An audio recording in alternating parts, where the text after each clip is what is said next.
वास्तवमा हाम्रो पार्टी नेकपा एमाले यो मुलुकमा सुशासनका पक्षमा, विकास र समृद्धिका पक्षमा, राष्ट्रिय स्वाधीनता र स्वाभिमानका पक्षमा सबभन्दा दृढ अडान भएको र भूमिका निर्वाह गर्ने पार्टीका रूपमा रहँदै आएको छ। आज यो मुलुकको विकास र समृद्धिको नेतृत्व गर्ने, सुशासनको नेतृत्व गर्ने, राष्ट्रिय स्वाधीनता स्वाभिमान र राष्ट्रिय हितको नेतृत्व गर्ने, सामाजिक सुरक्षाको कमजोर पार्नका लागि चौतर्फी घेराबन्दी र आक्रमण गर्ने प्रयास भइरहेका बेला तपाईहरुले यो महत्त्वपूर्ण कार्यक्रमको आयोजना गर्नुभएको छ। त्यसका लागि म हृदयदेखि छ। एउटा हाम्रो गाउँघरमा भनाइ छ, काँक्रा चोरले काँक्रा चोरेर काँक्रा खान्छ र त्यसपछि बिहा सोझा साझा किसानहरूको अनुहारमा टाँसिदिन्छ भने जस्तै यो मुलुकका भ्रष्टहरू, तस्करहरू, कमिसनखोरहरू नेकपा एमालेलाई अनेक हिसाबले लाञ्छित गर्ने कुचेष्टा गरिरहेका छन्। र म तपाईहरुका बीचमा के भन्न चाहन्छु त भन्दाखेरि नेपालमा जति पनि घटनाहरूका सन्दर्भका बारेमा चर्चा परिचर्चा हुने गर्दछ, हरेक घटनाका सन्दर्भका बारेमा निष्पक्ष छानबिन गरिकन दोषीहरूलाई कारबाही गर्नका लागि यो सरकार के आँट गर्दछ। नेकपा एमाले त्यसका लागि तयार रहेको कुरा म यहाँ तपाईहरुका एक प्रकारले चरम आर्थिक सङ्कटबाट गुज्रदैछ। मुलुक आर्थिक मन्दीको अवस्थामा छ। यो आर्थिक सङ्कट र मन्दीको कारण के हो भन्ने कुराका बारेमा तपाईँ हामी सबै जानकार छौँ। गएको वर्ष बजेट निर्माणका समयमा अवाञ्छित तत्त्वलाई बजेट निर्माणको काममा संलग्न गरिकन करका जुन प्रकारको नीति अवलम्बन गरियो, एक प्रकारले भन्नुहुन्छ भने स्वार्थका लागि राज्यका नीतिहरूमा सौदाबाजी गर्ने खालको काम भयो। त्यसैको परिणाम स्वरूप आज व्यापार व्यवसाय ठप्प छ, मुलुक चरम आर्थिक सङ्कटमा छ र आर्थिक मन्दीको अवस्थामा प्रवेश गरेको छ। यही अवधिमा राष्ट्र सङ्कटमा पर्ने त्यही घटनासँग जोडिएको एउटा व्यापारिक घरानाको यो वर्षको आम्दानी मात्रै 40 अरब वृद्धि भएको कुरा बाहिर आइराखेको छ। एउटा व्यापारिक घरानाको आम्दानी 40 अरब वृद्धि हुने, राष्ट्र टाट पल्टिने प्रकारको नीति बनाउनेहरूलाई यो सरकारले कारबाही गर्ने आँट गर्छ कि गर्दैन? जनता र राष्ट्रका हितका पक्षमा भ्रष्टतामाथि कारबाही गर्ने हो भने यो भन्दा ठुलो भ्रष्टता केही हुन सक्दैन भन्ने कुरालाई तपाईँ हामी सबैले बुझ्नु जरुरी छ भन्ने कुरा म तपाईहरुका बीचमा राख्न चाहन्छु। अर्कोतिर आज गैर भुटानीका नाममा नेपाली नागरिकहरूलाई अवैध तरिकाबाट अमेरिका पठाउने नाममा जुन प्रकारको ठगी भएको छ, यो ठगीका सन्दर्भका बारेमा ठगी काण्ड ठगी मात्रै होइन, राष्ट्रमाथिको घात हो, राष्ट्रको स्वाधीनता स्वाभिमानको प्रतीक बयान हो भन्ने कुरालाई हामीले बुझ्नु जरुरी छ। नेपाल राष्ट्र स्वयं आफै मानव तस्करीका लागि काम गर्दछ भन्ने प्रकारको जुन प्रकार, तर म तपाईहरुका बीचमा के भन्न चाहन्छु त भन्दाखेरि बदमाशी एउटाले गर्ने संकेत अर्कोतिर देखाउने जुन प्रकारको धृष्टता भइरहेको छ त्यसप्रति तपाईँ हामी सबै सचेत हुनु जरुरी छ भन्ने कुरा म तपाईहरुका बीचमा राख्न चाहन्छु। नेकपा एमालेको नेतृत्वको सरकार भएका बेलामा बाँकी रहेका भुटानी शरणार्थीहरूका सन्दर्भमा उनीहरूको व्यवस्थापनका सन्दर्भमा के गर्नुपर्दछ भन्ने उद्देश्यका साथ कार्यदल बनाइएको थियो भन्ने कुरा सार्वजनिक भइसकेको छ। त्यति बेला बनाइएको कार्यदलभित्र नयाँ कुनै व्यक्तिलाई भुटानीका रूपमा प्रमाणीकरण गर्ने विषय त्यो कार्यदलको विषय नै थिएन। त्यति बेला तयार भएको प्रतिवेदनलाई एक प्रकारले भन्नुहुन्छ भने दुरुपयोग गरिकन प्रतिवेदनमाथि एक प्रकारले जालसाजी गरिकन नयाँ व्यक्तिहरूको नाम सामेल गर्ने खालको जुन प्रकारको धृष्टता भयो, त्यहाँबाट नै यो अपराधको सुरुवात भयो भन्ने कुरा स्पष्ट छ। त्यो कुन समयमा भयो भन्ने कुरा स्वाभाविक रूपमा नेकपा एमालेको नेतृत्वको सरकार हटिसकेपछि, परमादेशको नेतृत्वको सरकार बनिसकेपछि जसले गृह मन्त्रालयको जिम्मा लिएका थिए उनीहरूको योजनामा एक प्रकारले भन्नुहुन्छ भने भुटानी शरणार्थीको व्यवस्थापनका सन्दर्भमा गरिएको कार्यदलको अध्ययनको रिपोर्टभित्र नयाँ नामहरू समावेश गर्ने जुन कृत्रिम धन्दा गर्यो ती भित्र नेपाली नागरिकहरूलाई ठग्ने धन्दा सुरु भएको थियो भन्ने कुरा बाहिर आइसकेपछि अनेकन ढङ्गले तथ्यलाई लुकाउने खालको जुन प्रकारको प्रयास भएको छ त्यसप्रति हामी खबरदारी गर्न चाहन्छौँ। वास्तवमा यो अपराधमा जो संलग्न छन् उनीहरूमाथि कडाभन्दा कडा कारबाही हुनुपर्दछ भन्ने नेकपा एमालेको मान्यता रहेको कुरा म तपाईँहरूका बिचमा राख्न चाहन्छु। आज उनीहरूकै स्वर ठुलो छ जो नेपालमा भ्रष्टाचारका लागि कुख्यात छन्। उनीहरू आज भ्रष्टाचार विरोधी अभियानको नेता जस्तो बन्न खोजिरहेका छन्।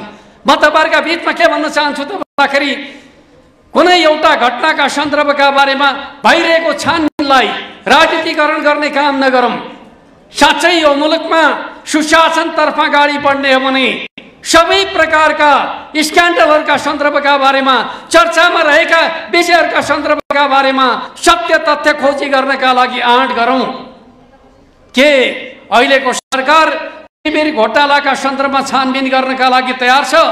के अहिलेको सरकार अर्थ मन्त्रालयको नेतृत्वमा भएको नीतिगत विचलनका माध्यमबाट राष्ट्रलाई टाट पल्टाउने जुन अपराध भएको छ त्यसको छानबिन गर्नका लागि तयार छ?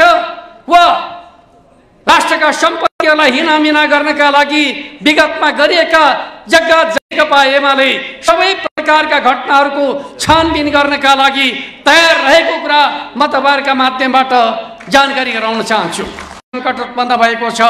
नेकपा एमाले जसले राष्ट्रको विकास र समृद्धिको नेतृत्व गरिराखेका थियो, नेकपा एमाले सरकारमा भएका बेलामा तपाईँ सबैलाई थाहा छ सुशासनका सन्दर्भमा हामीले एउटा मिसाल कायम गर्न खोजेका थियौँ र त्यही समयमा हामीले राष्ट्रिय स्वाधीनता स्वाभिमानका सन्दर्भका बारेमा एउटा दृष्टान्त प्रस्तुत गर्न सफल भएका थियौँ। यो मुलुकमा नाकाबन्दीको सामना कसका समयमा भयो? नेकपा एमालेका समयमा। यो मुलुकमा राष्ट्रको शिर उच्चा बनाउने गरी एक प्रकारले भन्नुहुन्छ भने ल्यान्डलक कन्ट्रीलाई ल्यान्डिङ कन्ट्रीका रूपमा बदल्नका लागि चीनसँग व्यापार पार्वन सम्झौता गरिकन कहिले नाकाबन्दी नलाग्ने परिस्थितिको निर्माण कसले गर्यो? नेकपा एमालेले गर्यो। अन्तर्राष्ट्रिय जगतमा राष्ट्रको स्वाभिमान उच्चा बनाउने खालको कामको नेतृत्व गर्ने गर्यो नेकपा एमालेले गर्यो। यो देशमा विकास निर्माणका सन्दर्भका बारेमा ठुला ठुला परियोजना आरम्भ गर्ने कामको नेतृत्व कसले गर्यो? नेकपा एमालेले गर्यो। म तपाईँहरूलाई सुनाउन चाहन्छु, जति बेला नेकपा एमालेको नेतृत्वको सरकार बन्दै थियो त्यति बेला यो मुलुकमा 18 घण्टा लोड सेडिङ हुने गर्दथ्यो। त्यो लोड सेडिङ अन्त्य गर्नका लागि मेगा प्रोजेक्टहरू अगाडि बढाउने नेतृत्व अपर तामाकोशी जस्तो ठुलो आयोजनाको नेतृत्व कसले गर्यो? नेकपा एमाले पार्टीले अन्त्य गर्यो। आज लोड सेडिङ अन्त्य गरिएको छ। कसको अगुवाईमा, कसको योजनामा? नेकपा एमालेको योजनामा, नेकपा एमालेको अगुवाईमा। आज नेपालका सबै हवाई मैदानहरूमा कालो पत्रे गरिएको छ। तीनवटा अन्तर्राष्ट्रिय स्तरका विमानस्थलहरू बनेका छन्। त्रिभुवन अन्तर्राष्ट्रिय विमानस्थल बुटिक एयरपोर्टका रूपमा विकास गरिएको छ। यो आधार कसले तयार गर्यो? नेकपा एमाले पार्टीले तयार गर्यो। कुनै बेला नेपालमा एउटा मात्रै राजमार्ग थियो। नेकपा एमालेको नेतृत्वमा पूर्व पश्चिम राजमार्ग मात्रै हामीले 4वटा राजमार्ग निर्माण गर्न सफल भएका छौँ। र म तपाईँहरूका बिचमा भन्न चाहन्छु, अब हामीले मङ्सिर महिनामा मध्य पहाडी लोकमार्ग पुष्पलाल लोकमार्गका माध्यमबाट एउटा विशेष अभियानको नेतृत्व गर्ने योजना बनाएका छौँ र जनताको बिचमा हामी सन्देश दिन चाहन्छौँ विकास अब सबैतिर पुगेको छ। कसको योजनामा भन्दाखेरि नेकपा एमालेको योजनामा भन्ने कुरालाई हामी देखाउन चाहन्छौँ भन्ने कुरा म तपाईँहरूका बिचमा राख्न चाहन्छु। अर्कोतिर नेपालको पानी भारतमा गण्डक सम्झौता भयो, डुबान नेपालमा पानी भारतमा, टनकपुर सम्झौता भयो, डुबान नेपालमा पानी भारतमा। तर नेकपा एमालेको सरकार बनेपछि भेरी डाइभर्सनका माध्यमबाट म तपाईँहरूलाई सुनाउन चाहन्छु, सुनकोशीको पानीलाई तराईका जिल्लाहरूमा, मधेसका जिल्लामा पुर्याउने योजना बनाइयो। त्यस अर्थमा नेपालको पानी नेपाली जनताका लागि दिनुपर्दछ भन्ने मान्यताको अगुवाई गर्ने पार्टीको हो त भन्दाखेरि नेकपा एमाले पार्टी हो कुरालाई हामीले बुझ्नु जरुरी छ। त्यति मात्रै होइन, भारत र चीनलाई जोड्ने 7वटा उत्तर दक्षिणका करिडोरहरू निर्माण गर्ने कामको नेतृत्व हामीले गरेका छौँ र म तपाईहरुलाई सुनाउन चाहन्छु विकास कस्तो हुन्छ भन्ने कुरा हामीले प्रस्तुत गर्यौं। एकै दिन हामीले पौने 400 आधारभूत अस्पतालहरूको शिलान्यासको नेतृत्व गर्यौं।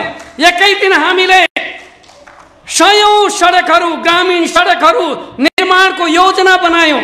तर जब नेकपा एमालेको नेतृत्वको सरकार हट्यो, आधारभूत अस्पताल निर्माणका लागि बजेट कटौती भयो।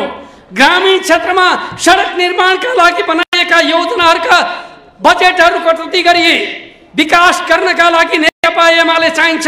जनताले अनुभूति गरेका छन्, कायरहरू नेकपा एमालेलाई रोक्नका लागि घेराबन्दी गरिकन गएको चुनावमा 5 दल झन्डै संसदमा 2/3 को हैसियतमा रहेका दलहरू जनताका बीचमा गए। फर्केर आउँदाखेरि नेकपा एमालेसँगको मुकाबिलामा फर्केर आउँदाखेरि बहुमत गुमाउन पुगेका थिए। त्यस अर्थमा जनताले के चाहँदो रहेछ भन्ने कुरा चुनावले देखाएको छ।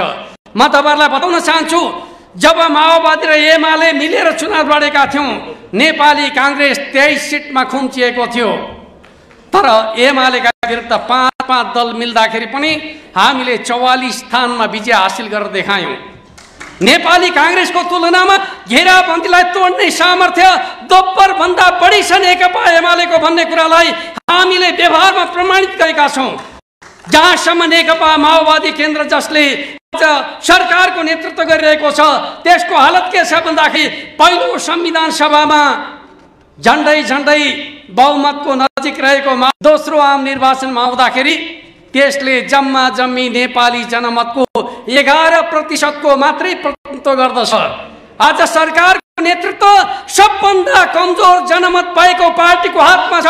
ठूला पार्टीहरू बाहिर बस्ने र सानो पार्टीले राष्ट्रको नेतृत्व गर्ने अवस्थाबाट मुलुकको आर्थिक संकटको समाधान हुन सक्दछ। आज मुलुक जुन प्रकारको संकटमा छ, त्यो संकटको कारण भनेको कमजोरहरूले राज्यलाई दहन गर्नका लागि सौदाबाजी गर्ने कुरा नै हो। राजनीतिक अस्थिरता नै आजको संकट हो भन्ने कुरालाई तपाई हामी सबैले बुझ्नु जरुरी छ। आज सबै नेताहरू उस्तै हुन् भन्ने प्रकारको भाष्य खडा गर्न खोजिएको छ। राजनीतिक दलहरूमध्ये इतिहास निर्माण गरेका दलहरू, बलिदान गरेका दलहरू, लोकतन्त्रका लागि लडेका दलहरू, निरङ्कुशताका विरुद्ध लडेका दललाई पुराना दलका रूपमा चित्रित गर्ने प्रयास भइरहेको छ। म तपाईहरुका बीचमा भन्न चाहन्छु, विचारको जगमा खडा भएका राजनीतिक दलहरू पुराना हुँदैनन्। जसले भविष्यको योजना बनाउँछन् उनीहरू नै सबभन्दा नयाँ हुन सक्दछन्। त्यस अर्थमा नेकपा एमाले गतिशीलतामा विश्वास गर्ने पार्टी हो भन्ने कुराको सच्चाइलाई तपाई हामी सबैले मनन गर्नु जरुरी छ। आज पपुलरिजमका नाममा मुलुकको सामाजिक परिवर्तनको यात्रालाई रोक्ने काम भइरहेको छ। पपुलरिजम समाज परिवर्तनको बाटो होइन। पपुलरिजम भनेको दलाल नौकरशाह पुँजीवादलाई पोषण गर्ने माध्यम हो। दुनियाँको पपुलिस्ट आन्दोलनले त्यही कुरा पुष्टि गरेको छ। त्यस अर्थमा नेपालमा कथित पपुलरिजमका नाममा जुन प्रकारको विकल्प खडा गर्ने कोसिस भइरहेको छ, त्यो समाज परिवर्तनका लागि अपरिहार्य शक्तिका रूपमा रहेको नेकपा एमालेको विकासलाई रोक्नका लागि गरेको प्रपञ्च हो भन्ने कुरालाई बुझेर हामीले पपुलरिजम समाज परिवर्तनको माध्यम हुन सक्दैन। समाज परिवर्तनका लागि लक्ष्य हुनुपर्दछ, उद्देश्य हुनुपर्दछ भन्ने कुरामा हामी स्पष्ट हुनुपर्दछ भन्ने कुरा म तपाईहरुका बीचमा राख्न चाहन्छु। नेकपा एमाले जनताको बहुदलीय जनमतको मार्गदर्शनमा समाज परिवर्तनको धेरै उद्देश्यका साथ परिचालित छ। समाजवाद नेकपा एमालेको लक्ष्य हो। त्यस अर्थमा हामीले जति बेला सरकारको नेतृत्व गर्ने मौका पाएका छौं, राष्ट्रको विकास र समृद्धिका सन्दर्भमा केही न केही महत्त्वपूर्ण कामहरू गरेर देखाएका छौं। म तपाईहरुका बीच सुनाउन चाहन्छु, नेकपा एमालेलाई सरकारबाट हटाउँदाखेरि मुलुकको अवस्था के थियो? हामीले सरकार छोड्दाखेरि मुलुकको शोधनान्तर स्थिति बचतमा थियो। 12-13 महिनामा यो मुलुकको शोधनान्तर स्थितिलाई 5 दलीय गठबन्धनले 2.25 खरब घाटामा पुर्याउने कामको नेतृत्व गर्यो। हामी हामी सरकारमा रहँदाखेरि यो मुलुकको मुद्रास्फीति दर मूल्य वृद्धि दरलाई हामीले 4% को हाराहारीमा राख्ने कुरामा सफलता हासिल गरेका थियौं। हामीले सरकार छोडेपछि मुद्रास्फीति दर मूल्य वृद्धि दर 9% को हाराहारीमा बढ्न गयो। जनताको जीवन कष्टकर बन्न पुग्यो भन्ने कुराको सच्चाइलाई हामीले बुझ्नु जरुरी छ। हामी सरकारमा रहँदाखेरि विदेशी मुद्राको सञ्चित 11 महिनाको वस्तु र सेवा आयात गर्न सक्ने सामर्थ्यको थियो। हामीलाई सरकारबाट हटाइएपछि त्यो सामर्थ्य घटेर 6 महिनामा झर्न पुग्यो। हामी सरकारमा रहँदाखेरि विदेश जाने युवाहरूको संख्या घटिरहेको थियो, तर देशमा रेमिटेन्सको अप्रभाव बढिरहेको थियो। तर अहिले विदेशमा लाखौं लाख युवाहरू विदेश गइरहेका छन्, तर रेमिटेन्सको वृद्धि दर घट्दो छ। यस्तो किन हुने गर्दछ? किन हुने गर्दछ भन्दाखेरि नेकपा एमाले सरकारमा रहँदाखेरि वैधानिक अर्थतन्त्रको पोषण गर्ने गर्दछ। जब नेकपा एमाले सरकारमा हुँदैन, अवैधानिक अर्थतन्त्रका पोषकहरू सरकारको नेतृत्वमा आउँदाखेरि मुलुकको वैधानिक अर्थतन्त्र कमजोर हुन पुग्दछ। त्यही कारण व्यापारी घरानाहरू रातारात अरबपति बनेका छन्, देश कंगाल बनेको छ।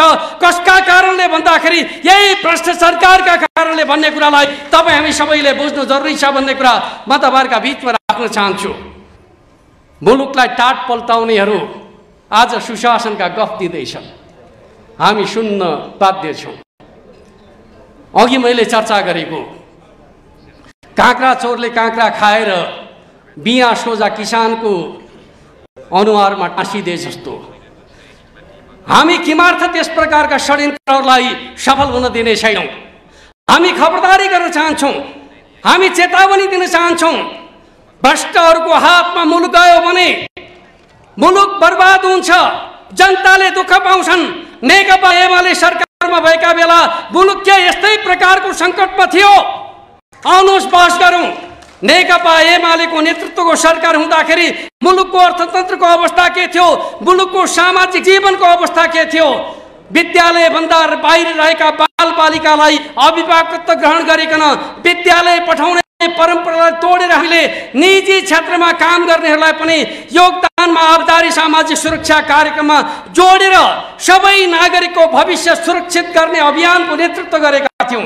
सामाजिक सुरक्षालाई फराकिलो बनाउने कामको अगुवाई गरेका थियौं। जीवन चक्रमा आधारित सामाजिक सुरक्षाको प्रणालीमा नेपाललाई दक्षिण एसियाकै नमुना देशका रूपमा खडा गर्ने अभियानको नेतृत्व हामीले गरेका थियौं। तर यो सरकार आएपछि अब वृत्त भत्ता पनि कटौती गर्ने रे, योगदानमा आधारित सामाजिक सुरक्षा भत्तालाई सुरक्षा कार्यक्रमलाई खारेज गर्ने रे। त्यति मात्रै होइन, अब कर्मचारीले पेन्सन खान पाउने अवस्था छैन, कर्मचारीले तलब खान पाउने अवस्था छैन।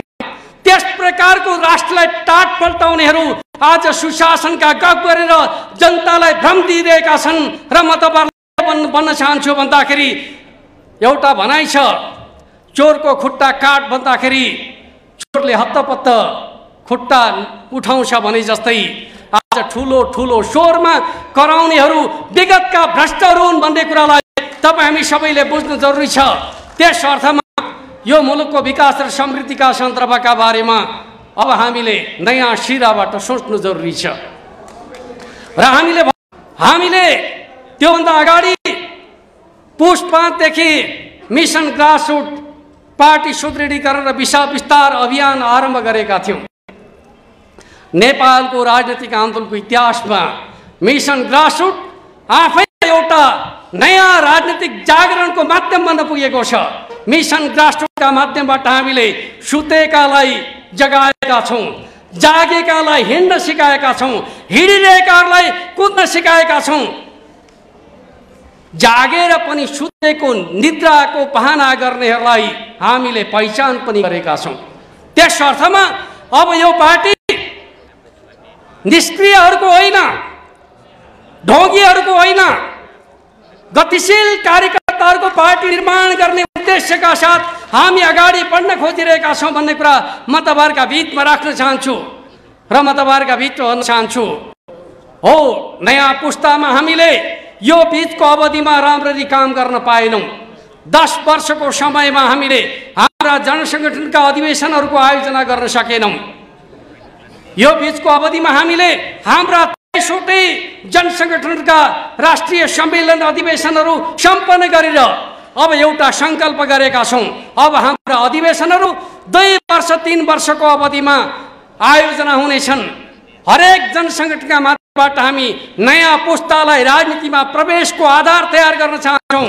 अब हाम्रा जनसंगठनहरू पार्टी सदस्यहरूलाई संगठित गर्ने माध्यमका रूपमा होइन, कार्यकर्तालाई जिम्मेवारी दिने माध्यमका रूपमा होइन, आफ्नो समुदायको नेतृत्व गर्ने संगठनका रूपमा उनीहरूलाई विकसित गर्न चाहन्छौं। जनसंगठनका माध्यमबाट कार्यकर्ताको विशाल पंक्ति तयार गर्न चाहन्छौं। राजनीतिक आन्दोलनमा स्वाभाविक रूपमा नेकपा एमालेलाई बलियो बनाउने आधारका रूपमा हामी जनसंगठनलाई प्रयोग गर्न चाहन्छौं। त्यसका लागि हामीले हाम्रो वार्षिक कार्ययोजनाका रूपमा मिशन युथ अगाडि सार्न खोजिरहेका छौं। यो 1 वर्ष हामी युवाहरूलाई आधारभूत तहमा स्थापित गर्ने अभियानको नेतृत्व गर्न चाहन्छौं। त्यसका लागि स्वाभाविक रूपमा हरेक जनसंगठनलाई हामीले आधारभूत तहको काममा परिचालित गर्न चाहन्छौं। राष्ट्रिय युवा संघ नेपाल अनि राष्ट्रव्यू जस्ता संस्थाहरू अब टोल टोलमा बस्ती बस्तीमा जानु पर्दछ, युवाहरूका बीचमा काम गर्नु पर्दछ। त्यसका माध्यमबाट हामीले समाजलाई बदल्ने कामको नेतृत्व गर्नु पर्दछ। तर आज हाम्रा बीचमा एउटा मान्यताले हामीलाई अलिकति डिफेन्सिभ बनाएको छ। त्यो के हो त भन्दाखेरि हामीले राजनीतिक परिवर्तनलाई लक्ष्य जस्तो ठान्यौं। राजनीतिक परिवर्तनका लागि हामी समर्पित हुन तयार भयौं। राजनीतिक परिवर्तन आफैमा लक्ष्य होइन, राजनीतिक परिवर्तन त समाज परिवर्तनको माध्यम मात्रै हो भन्ने कुरा बुझ्न नसक्दाखेरि हामीमा केही शिथिलता देखा परेको छ। अब हाम्रो पार्टी राजनीतिक परिवर्तन अब हाम्रो लक्ष्य हो। अब युवाहरूले अभियानको नेतृत्व गर्नुपर्छ। युथ फर सोशल चेन्ज युवाहरूको मुद्दा बन्नुपर्दछ। समाज परिवर्तनका लागि युवाहरूलाई परिचालित गर्ने काम राष्ट्रिय युवा संघ नेपालको नेतृत्वमा हुनुपर्दछ। र स्वाभाविक रूपमा यो समाजलाई बदल्ने हो भने विचारले लैस भएका युवाहरूले मात्रै समाजलाई बदल्न सक्दछन्। विचारविहीन जमातले समाज परिवर्तनको नेतृत्व गर्न सक्दैन। त्यस अर्थमा राष्ट्रिय युवा संघ नेपालका माध्यमबाट हामीले वैचारिक रूपमा लैस भएका युवाहरूको दस्ता बनाउन चाहन्छौं, जसले समाजमा रहेका सबै प्रकारका विभेदहरू, अन्याय, अत्याचारहरू, शोषण र उत्पीडनका विरुद्धमा संघर्ष गरेर समाजलाई समानतामूलक समाजतर्फ, प्रगतितर्फ, उन्नतितर्फ, समृद्धितर्फ अगाडि बढाउनका लागि नेतृत्व गरून्, अगुवाई गरून्। त्यो दिशातर्फ हामी युवाहरूलाई परिचालित गर्न चाहन्छौं। त्यस अर्थमा राष्ट्रिय युवा संघले आफूलाई त्यो ढंगले अगाडि बढाउनु जरुरी छ भन्ने कुरा म तपाईहरुका बीचमा राख्न चाहन्छु। हो, हामीले विगत लामो समयसम्म एक प्रकारले पार्टी भित्रको अन्तर संघर्षमा समय बिताउनु पर्यो। राष्ट्र बनाउने बेलामा केही अवसरवादी नेताहरूका कारणले गर्दाखेरि पार्टी भित्रको अन्तर संघर्ष हामी अल्मलिनु पर्यो। पार्टी विभाजन पछाडि पार्टीको रक्षाका लागि हामी जनतामा अभियान बनाएर अगाडि बढ्नु पर्यो। त्यो अभियानका बेलामा स्वाभाविक रूपमा राष्ट्रिय युवा संघ लगायतका जनसंगठनले पार्टीको रक्षाका लागि जुन प्रकारको भूमिका खेल्नुभयो त्यसका लागि म युवा साथीहरूलाई सलाम पनि भन्न चाहन्छु। तर हामीले पार्टी सभामा नेपाली कांग्रेस पहिलो दलका रूपमा देखा परेको छ। तर जनताको लोकप्रिय मतका हिसाबले भन्नुहुन्छ भने 77 जिल्ला मध्ये 44 जिल्लामा नेकपा एमाले एक्लै सबैभन्दा लोकप्रिय दलका रूपमा स्थापित भएको छ। 7 वटा प्रदेशहरू मध्ये 6 वटा प्रदेशमा नेकपा एमाले समानुपातिक तर्फ पहिलो दल बन्न सफल भएको छ। त्यस अर्थमा जनताको रोजाइको पार्टीका रूपमा नेकपा एमाले स्थापित हुन सफल छ। त्यस अर्थमा नेकपा एमाले दोस्रो पार्टी होइन, नेकपा एमाले यो देशको पहिलो पार्टी हो भन्ने कुरा तपाईँ हामीले बुझ्नु जरुरी छ। तर हाम्रो जुन प्रकारको सामर्थ्य छ त्यो राष्ट्रको आवश्यकताका लागि पर्याप्त छैन। हामी पहिलो हुनुले मात्रै राष्ट्र बन्दैन। अहिले जनसंसदको जुन प्रकारको समीकरण छ, जुन प्रकारको अस्थिरता छ, त्यो अस्थिरताको जगमा राष्ट्र बन्न सक्दैन। त्यही भएर हामीले भन्ने गरेका छौं, यो मुलुकलाई विकास र समृद्धिको बाटोमा अगाडि बढाउने हो भने यो मुलुकमा बलियो राष्ट्रिय शक्तिको आवश्यकता छ। जति धेरै राजनीतिक दलहरू, त्यति धेरै नीतिगत सम्झौता, जति धेरै राजनीतिक दलहरू त्यति धेरै नीतिगत विचलन, जति धेरै राजनीतिक दलहरू, त्यति धेरै वैदेशिक चलखेल हामीले बेहोरिरहेको पीडा हो। हामी त्यो पीडाबाट मुक्त हुन चाहन्छौँ। अब हामी राजनीतिक ध्रुवीकरणका माध्यमबाट नेकपा एमालेलाई बलियो राष्ट्रिय शक्तिका रूपमा स्थापित गर्न चाहन्छौँ। अहिलेका लागि हाम्रो तत्कालका सन्दर्भको कुरा गर्नुहुन्छ भने मानिसहरूले प्रश्न गर्ने गर्छन्, सरकारका बारेमा तपाईहरुको धारणा के छ? अहिले हाम्रा लागि सरकार प्राथमिकता होइन। हाम्रो प्राथमिकता सन् 2084 मा हुने आम चुनावमा नेकपा एमालेलाई बहुमतको सरकारका रूपमा स्थापित गर्ने कुरा हो। त्यस अर्थमा हाम्रो मिसन भनेको बलियो राष्ट्रिय शक्तिका रूपमा नेकपा एमालेलाई स्थापित गर्ने कुरा हो। त्यसका माध्यमबाट मुलुकमा राजनीतिक स्थायित्व कायम गर्ने कुरा हो। समृद्ध नेपाल, सुखी नेपाली म तपाईहरुका बीचमा राख्न चाहन्छु। त्यस अर्थमा युवाहरुका बीचको कामलाई हरेक 5 वर्षमा नयाँ मतदाताका रूपमा 30 लाख युवाहरू आउने गर्दछन्। त्यो 30 लाख युवाहरू नेकपा एमालेका पक्षमा खडा आत्मसात गर्नु जरुरी छ। भर्खरै राष्ट्रिय युवा संघ नेपालले आफ्नो प्रथम बैठकका माध्यमबाट स्वाभाविक रूपमा युवा परिचालनका सन्दर्भका बारेमा विशेष कार्ययोजना बनाएको छ। कार्ययोजना कागजमा सीमित नहोस्, ख्याल गर्नुपर्दछ। जसरी मिसन ग्रासरुटलाई हामीले एउटा प्रभावकारी अभियानका रूपमा सञ्चालन गरेका छौं, त्यसैगरी युवा संघ नेपालले पनि आफ्ना कार्यक्रमहरू, योजनाहरूलाई त्यत्तिकै प्रभावकारी ढंगले समर्पित भावका साथ युवाहरूका बीचमा आफूलाई पुर्याउने हिसाबले अगाडि बढ्नु पर्दछ भन्ने कुरा म तपाईहरुका बीचमा राख्न चाहन्छु।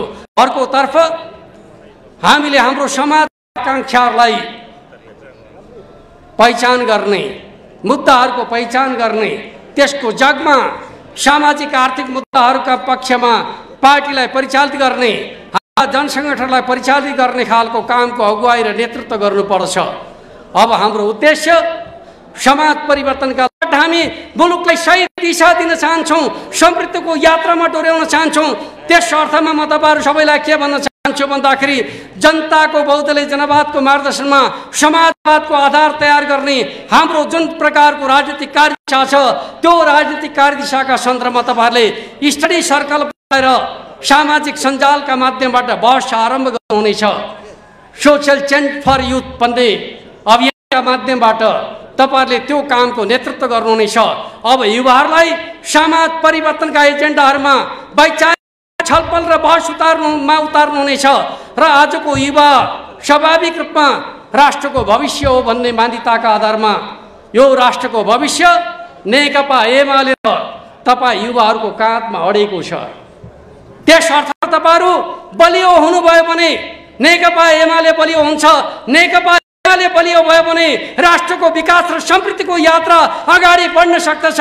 त्यो मान्यताका आधारमा अगाडि बढ्नका लागि म सम्पूर्ण युवा कमिटीलाई अनुरोध गर्न चाहन्छु र तपाईहरुको यो राष्ट्रिय युवा संघ नेपालको स्थापना दिवसका सन्दर्भमा वास्तवमा तपाईहरु अत्यन्त भाग्यमानी पनि छ। यो संघको स्थापनाको संस्थापक अध्यक्ष कमरेड केपी ओली यति बेला हाम्रो पार्टीको अध्यक्ष हुनुहुन्छ। हाम्रो पार्टीको अध्यक्ष मात्रै हुनुहुन्न, यो राष्ट्रको समृद्ध नेपाल, सुखी नेपालीको राष्ट्रिय आकांक्षाको नेतृत्वकर्ता पनि हुनुहुन्छ। यो राष्ट्रको स्वाधीनता, स्वाभिमान र राष्ट्रिय हितको लडाईँको नेता पनि हुनुहुन्छ। सामाजिक सुरक्षा र न्यायका प्रश्नमा स्वाभाविक रूपमा एउटा दृष्टान्त प्रस्तुत गर्न सफल नेताका रूपमा पनि हुनुहुन्छ। त्यस अर्थमा आज हाम्रो पार्टी माथिको घेराबन्दी, हाम्रो नेतृत्व माथिको घेराबन्दी, तपाईहरुका विरुद्धको, तपाईहरुको भविष्य माथिको घेराबन्दी हो भन्ने कुरालाई तपाईहरुले बुझेर आफ्नो भविष्य माथिको घेराबन्दी तोड्नका लागि अब तपाईहरु जाग्नुपर्छ, तपाईहरु उठ्नुपर्छ। राजनीतिबाट विमुख होइन, राजनीतिको जिम्मा लिनका लागि तपाईहरु अग्रसर हुनुपर्छ।